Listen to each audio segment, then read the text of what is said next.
going on, YouTube? I'm back. I'm back with the final shot in Discipline 1 Trick and Fancy, and it's shot number 5B. It's valued at 10 points based off of a first attempt connect rate. Setup, very simple. We're going to get down to it. What I like to do is I like to start off with the 3-ball. I like to use colored balls that are very vibrant. And we're going to put the 3-ball in front of the side pocket, flush with the cut of the slate. I like to take 4 balls, and I like to line them up to the right of the pocket, even with the pocket point, and then I freeze my cue ball to it, and then I remove them. I like to have a 4-ball gap between the rail and the cue ball. That's so I know that my setup is consistent 100% of the time. Your 4-ball, I like to hang it favoring the right side of the side pocket.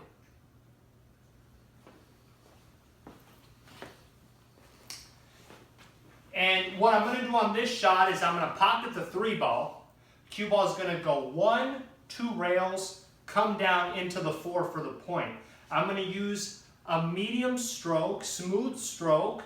I'm hitting 1 tip from center at 1 o'clock. And I'm going to be aiming for the right edge of the 3-ball.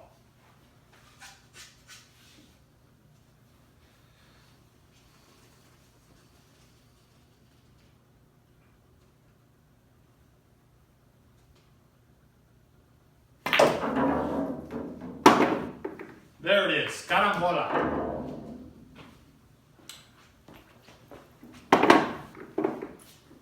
All right, you see it ain't no thing. Now it's a very table-dependent shot, so I'm going to show you an adjustment.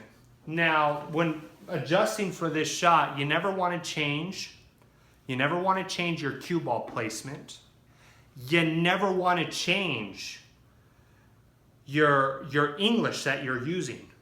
You want to change as least factors as possible. And before I get into the adjustment, I am going to say I did do a tutorial on this shot months back, and I show a different method of shooting it, which works very well.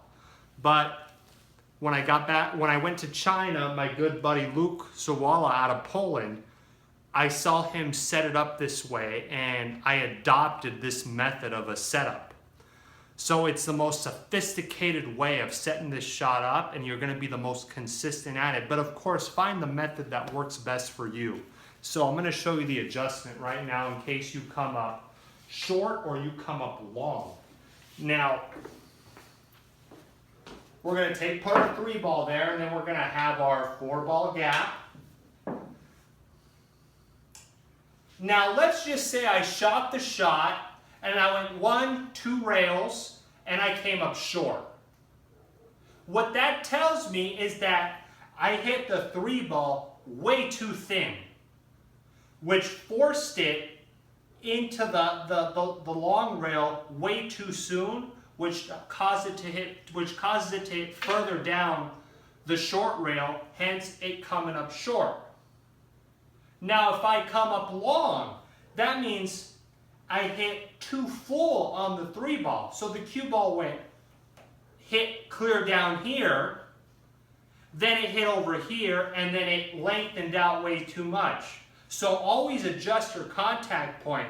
And a good thing about it is I like to use the same loose grip, the same stroke speed every single time. That way I know my equipment, I know my cue, and I know with that same grip, that same stroke speed, I know how much deflection that cue is giving me. So I have a consistent contact point and I can adjust. Oh, well, I'm coming up too short. So that means I'm thinning that 3-ball way too much. I got to hit fuller. So I got to aim a little bit to the right. I may not need to aim a quarter of the ball. I might need to aim you know, a half ball hit. It varies.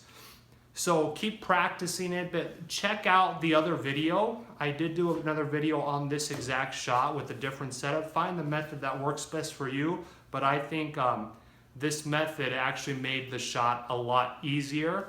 But remember, there is no such thing as an easy shot. That's one thing I have learned. The second you don't respect a shot, you will miss it. But remember, rate, comment, subscribe, hit the thumbs up button, and peace.